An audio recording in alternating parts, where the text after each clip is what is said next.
Hello everyone, welcome to the next lecture in the course Theory of Computation.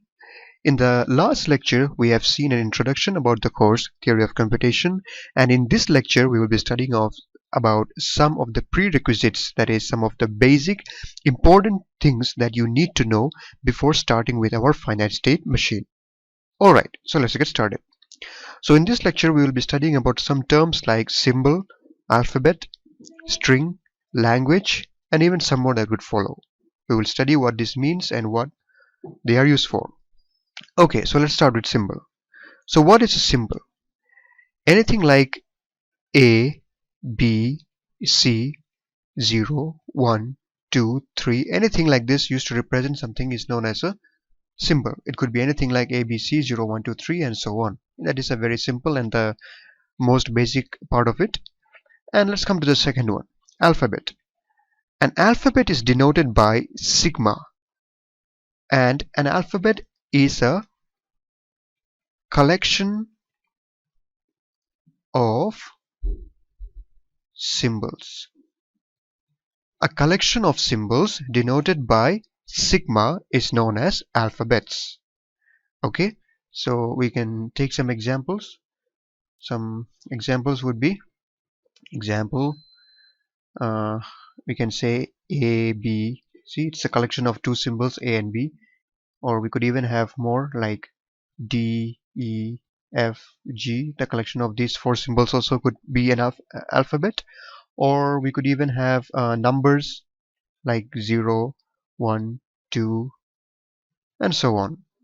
Okay, so a collection of symbols denoted by sigma is known as alphabet. Now let's come to this third one, string. What is a string? A sequence of symbols is known as string. Sequence of symbols. Strings, actually it means a sequence of symbols. Now let's take some examples. Some examples would be like, let me write it here, A, B just by itself, or 0 by itself, 1 by itself. Okay, just by itself also we can call it a string, or we could have other sequences like AA, BB, AB, or 0, 1, and so on. Okay, so a sequence of symbols is known as a string. Okay, now let's come to the next one, language. Now what is a language? A language is actually a set of strings. A set of strings. Okay, let me just write it nicely. A set of strings. A set of strings is known as a language. And we can have some example over here. This will become clear with example. Okay, to take an example, let's say that the alphabet that is here, denoted by sigma, the alphabet that I have is the two digits 0 and 1. 0 and 1 are my alphabets. And now let's try to define some languages over this alphabets 0, 1. So let me say I have language L1, which is the set of all strings of length 2. The set of all strings of length 2. So what would they be? They would be, my alphabets are 0 and 1. So what will be the set of all strings of length 2 over 0, 1?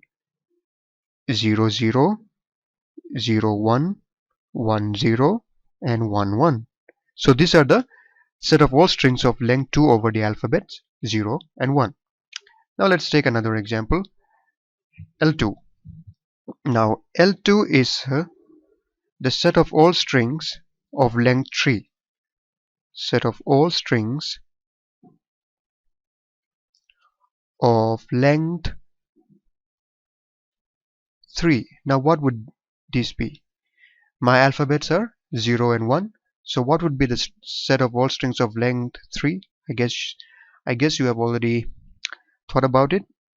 0, 0, 0, 0, 0, 1, 0, 1, 0, 0 1 1 1 0 0 1 0 1 and 1 1 0 and 1 1 1.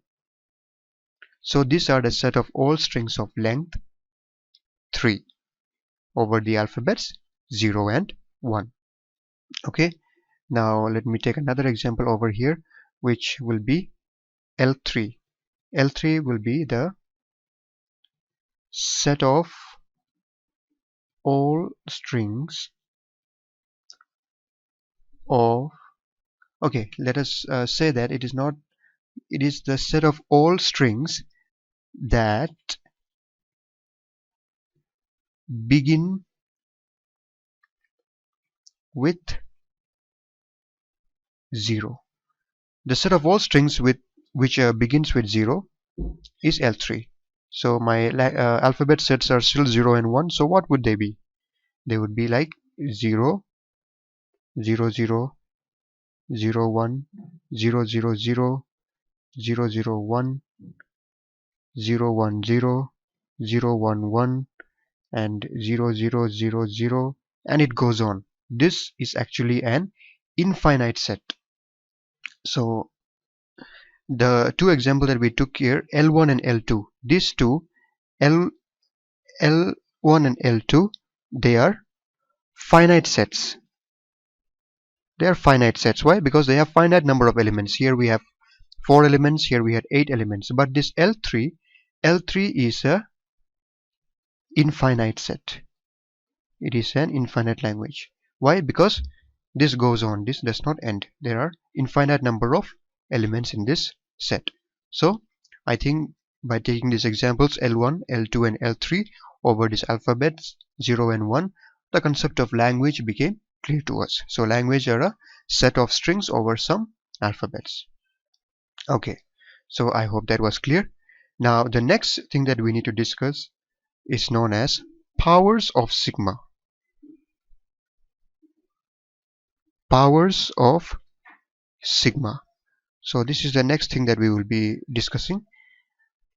Okay, now to demonstrate this, let me take an example again.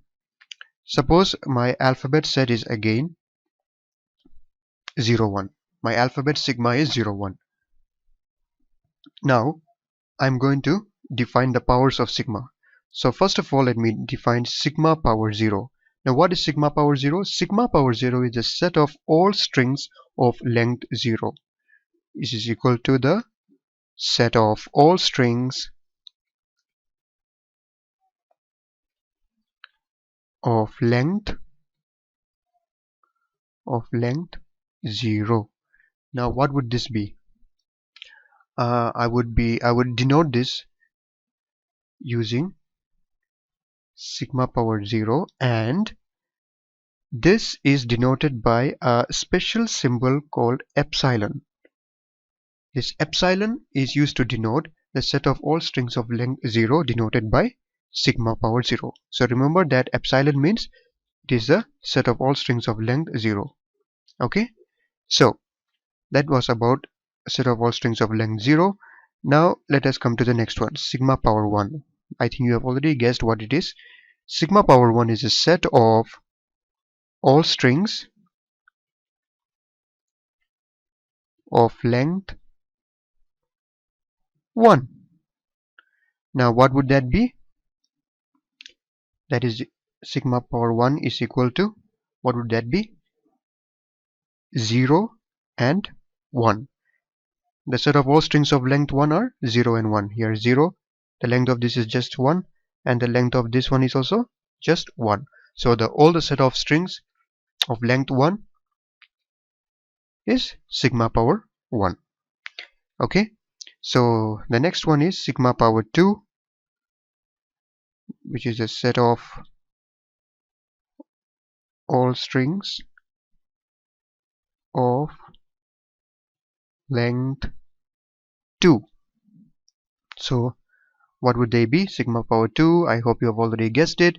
They are 0 0, 0 1, 1 0 and 1 1. These are the set of all strings of length 2. See here, 1 2 1 2 1 2 1 2. So these are the set of all strings of length 2, denoted by sigma power 2.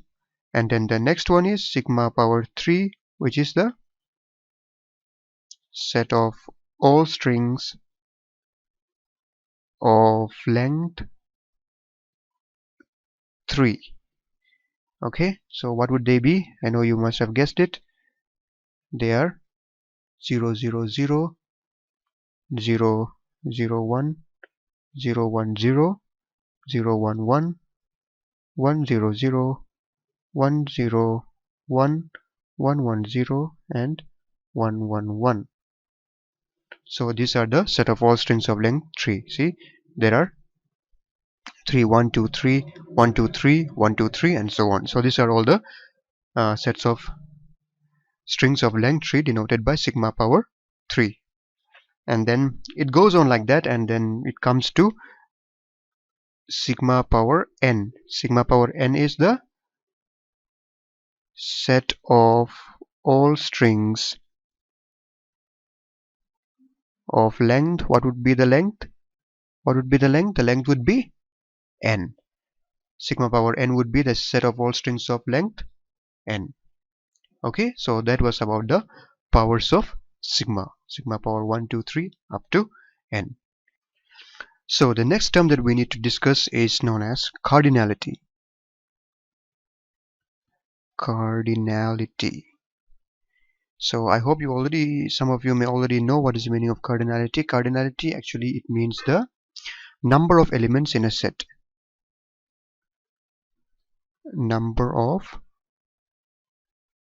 elements in a set. This is known as cardinality. So let us quickly check what are the cardinality of these powers of sigma. So sigma power 0 has only one element, so the cardinality is 1.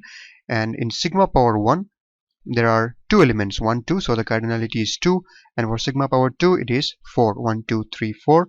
And for sigma power 3 it is 1 2 3 4 5 6 7 8. The cardinality is 8.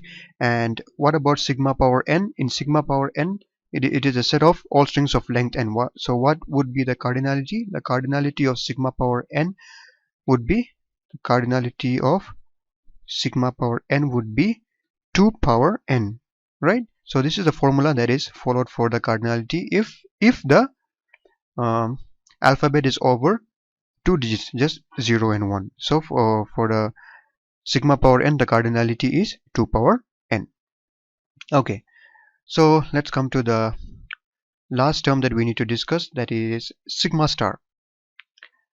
Sigma star. So in this sigma star, the star can be replaced with sigma power 0 union sigma power 1 union sigma power 2 union sigma power 3, and so on. It goes on. So let us put the values here and see what would we get. Sigma power 0, what is it? We have seen here already. Sigma power 0 is epsilon. Sigma power 1 is 0 1. Sigma power 2 is 0 0 0 1 1 0 1 1, and so on. So let us put it over here. Sigma power 0 is just epsilon union sigma power 1, what is it?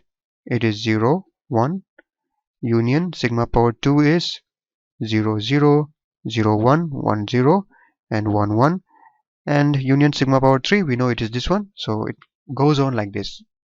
So what are these? This can be represented or written as the set of all possible strings of all lengths over 0 1. It is the set of all possible strings of all lengths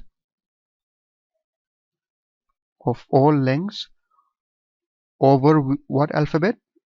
0 and 1. So this sigma power star is the set of all possible strings of all lengths over 0 and 1. Okay, so since we have taken our alphabet as 0 1, so that is why we have written over 0 1. So depending on the kind of alphabet that you take, you have to write this. So can you guess whether this is a finite set or an infinite set? Yes, I hope you have guessed it right. This is an infinite set because this goes on. Okay, so those were the prerequisites or some of the basic important things that you need to know before starting with our finite state machines. So if you have understood this, we are ready to start with our finite state machines, which we will be starting in the next lecture. So see you in the next one. Thank you.